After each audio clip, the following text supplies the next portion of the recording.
So I'm here in Cefalu, Sicily, on a picturesque road here. Very beautiful town.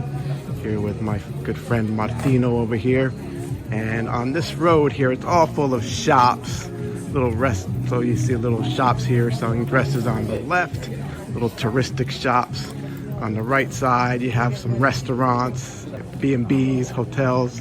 A lot of French and German tourists come to this town, especially in the summertime. It is overrun with tourists.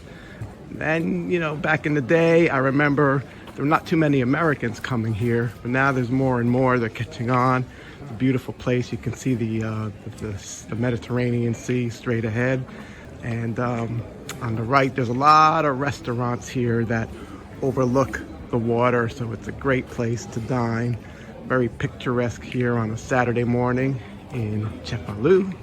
And back in the day, I remember on this road, you know, of course it gets overrun with tourists during the season, but on a Friday, Saturday night, they would roll out the red carpet on this road to make you feel kind of like a star. It'd be like a nice little touch, make you feel like a VIP.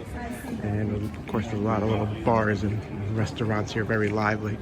All right, everyone, beautiful day here in Cefalù on a Saturday morning. Ciao, ciao.